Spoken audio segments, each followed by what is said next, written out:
l'école du Seigneur.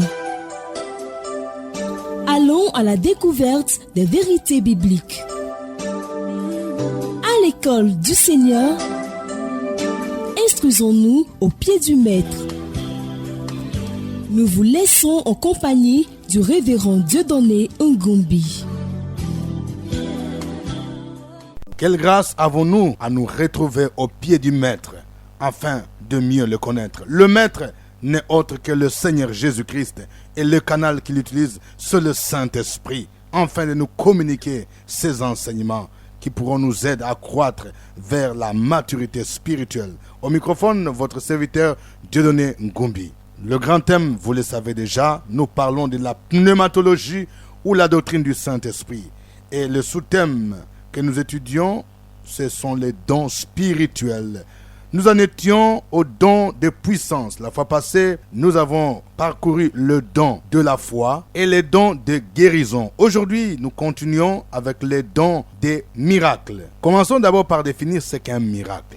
Un miracle, c'est un fait surnaturel qui transcende les lois de la nature. Nous pouvons donner des exemples. Par exemple, quand il y a la résurrection des morts. En tout cas, scientifiquement, on ne peut pas expliquer la résurrection de quelqu'un dont les cellules sont déclarées médicalement, scientifiquement inertes. Il n'y a plus de vie. Par exemple, marcher sur l'eau à pied, ça c'est un miracle. Arrêter la pluie, etc.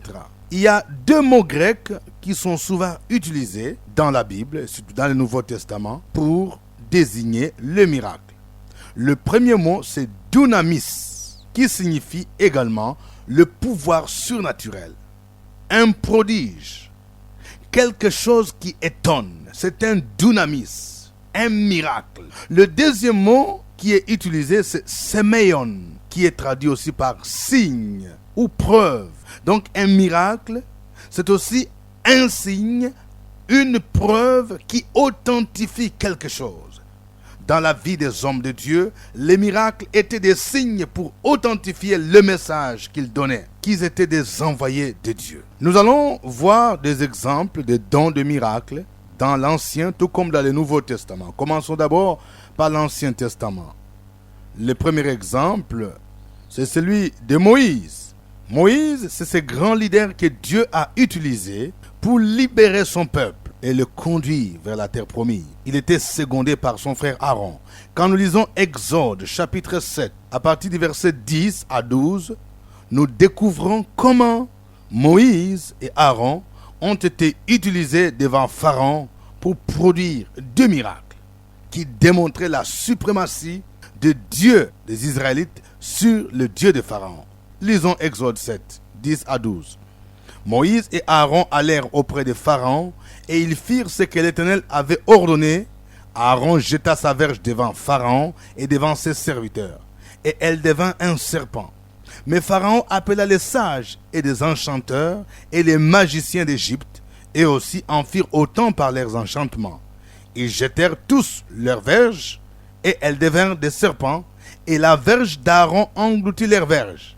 Remarquez une chose ici, il y a deux types de miracles. Il y a des miracles qui ont été opérés par Moïse et Aaron. Ces miracles consistaient à transformer la verge en serpent. Mais les magiciens de Pharaon aussi ont opéré des miracles. Le même miracle. C'est pour dire que le miracle peut venir soit de Dieu, soit aussi de l'ennemi. Mais remarquez aussi la supériorité du Dieu de Moïse et d'Aaron sur celui des Égyptiens. Parce que la Bible nous dit que la verge d'Aaron engloutit leurs verges. Toujours Moïse, dans Exode 14, nous voyons comment Dieu l'a utilisé pour frayer un chemin à son peuple devant un grand obstacle qui était la mer Rouge. Ça, il n'y a que le Dieu d'Israël qui pouvait opérer de tels miracles. Et il a utilisé Moïse, son serviteur, comme canal.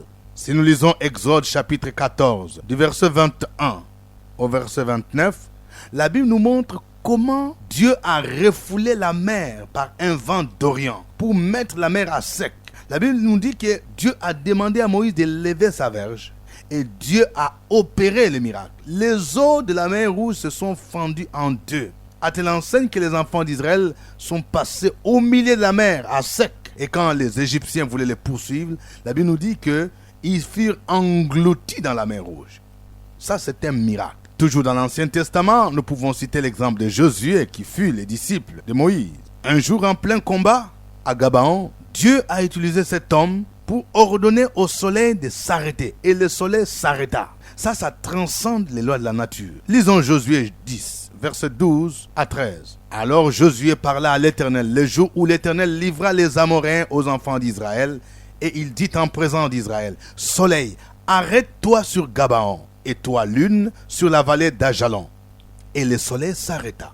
Et la lune suspendit sa course jusqu'à ce que la nation eût tiré vengeance de ses ennemis.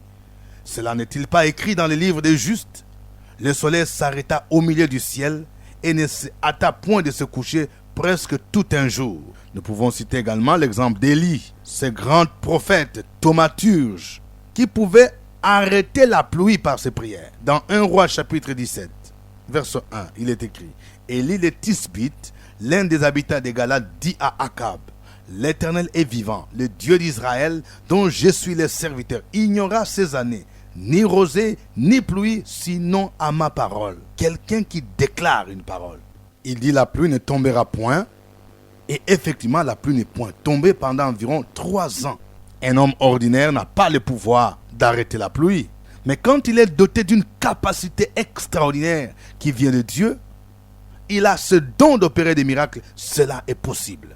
Parce que le Dieu qu'il invoque, c'est un Dieu de miracles. Élisée, le successeur d'Élie, a aussi accompli autant de miracles. Au nombre de ces miracles, nous pouvons citer la résurrection du fils de la Sunamite.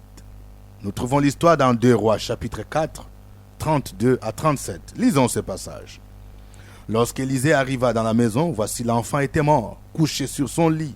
Élisée entra et ferma la porte sur eux deux, et il pria l'Éternel. Il monta et se coucha sur l'enfant. Il mit sa bouche sur sa bouche, ses yeux sur ses yeux, ses mains sur ses mains, et il s'étendit sur lui. Et la chair de l'enfant se réchauffa. Élisée s'éloigna, alla ça et là par la maison, puis remonta et s'étendit sur l'enfant. Et l'enfant éternua 7 fois, et il ouvrit les yeux. Élisée appela Géasi et dit, appelle cette Sunamite. Géasi l'appela, et elle vint vers Élisée qui dit, prends ton fils. Elle alla se jeter à ses pieds et se prosterna contre terre. Et elle prit son fils et sortit. Le Nouveau Testament nous présente plusieurs miracles qui ont été opérés aussi bien par le Seigneur Jésus lui-même que par ses disciples. Commençons d'abord par le Seigneur Jésus. Il est celui qui a le plus accompli des miracles.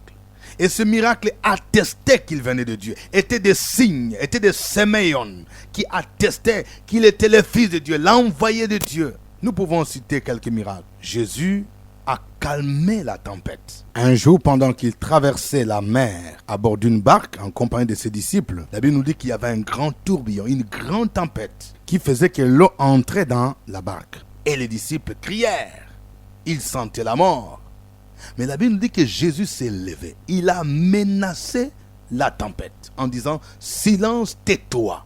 Et la tempête lui a obéi. Marc 4, 35 à 41. Jésus a marché sur l'eau. Il a fait à pied.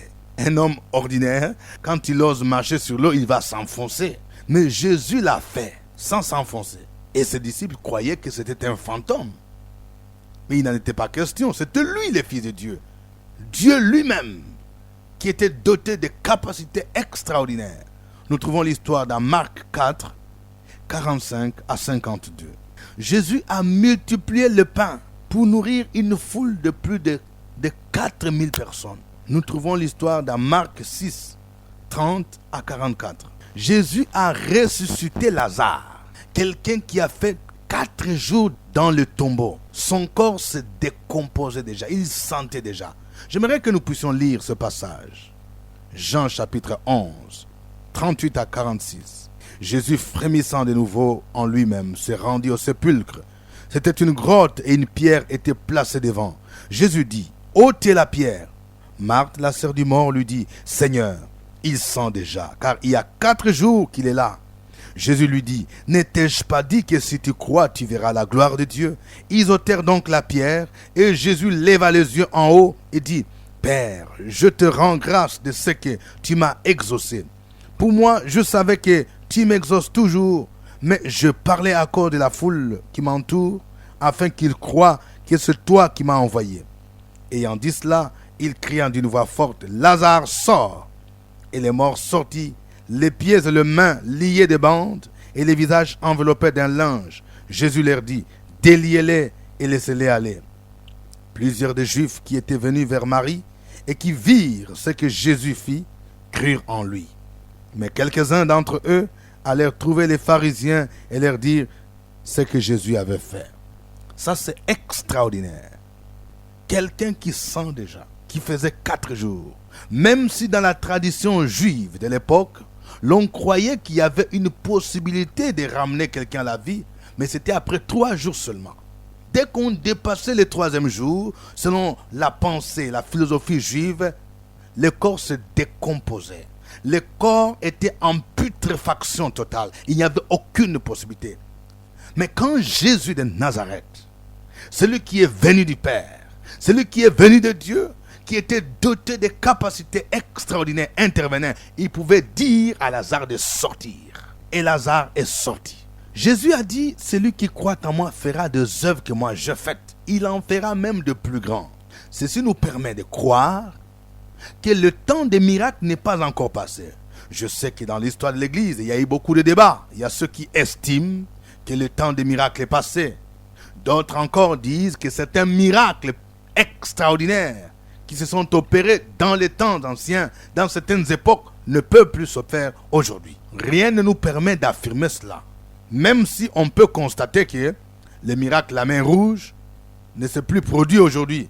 Mais qui sait si un jour de tels miracles peuvent encore s'opérer? Parce que Jésus-Christ est le même hier, aujourd'hui et éternellement. Les disciples de Jésus ont accompli des miracles. Nous pouvons prendre seulement l'exemple de l'apôtre Paul. Un jour, pendant qu'il prêchait, un jeune qui était en hauteur est tombé de la fenêtre et il est mort. Quel drame!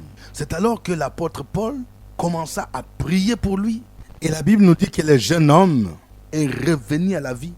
Nous trouvons l'histoire dans Acte 20, versets 9 à 12. Lisons ce passage.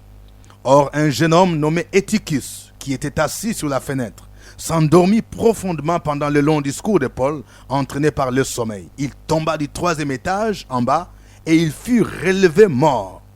Mais Paul, étant descendu, se pencha sur lui et le prit dans ses bras en disant « Ne vous troublez pas, car son âme est en lui. » Quand il fut remonté, il rompit le pain et mangea. Il parla longtemps encore jusqu'au jour. Après quoi il partit. Le jeune homme fut ramené vivant et ce fut le sujet d'une grande consolation. Avant de terminer, j'aimerais dire quelque chose sur le miracle. Le miracle ne constitue pas toujours des moyens pour persuader quelqu'un à croire en Dieu. Nous avons vu quelques cas dans l'Ancien Testament. Quand Pharaon a vu les miracles produits par Moïse et Aaron, il n'a pas cru. Il a amené ce magicien à produire les mêmes miracles. Et la Bible nous dit que son cœur s'endurcit davantage. La famille de Jésus ne croyait pas en lui. La Bible nous dit que malgré plusieurs miracles qu'il a opérés, ils étaient toujours incrédules. Et la Bible nous dit qu'ils s'étonnaient de leur incrédulité.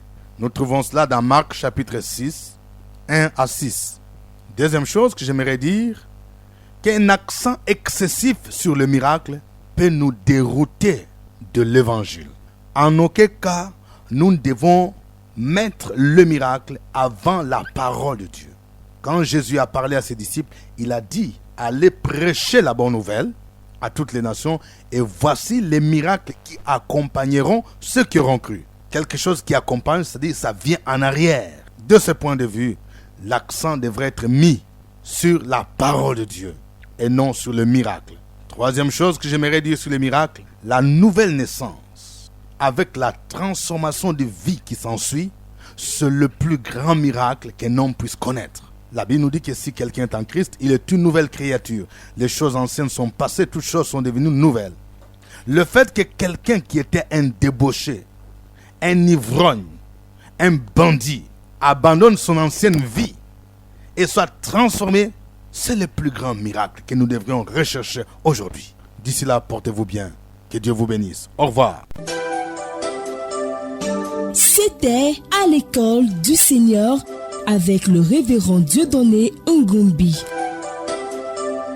Une production de la radio Fréquence Vie, Abidjan, Côte d'Ivoire.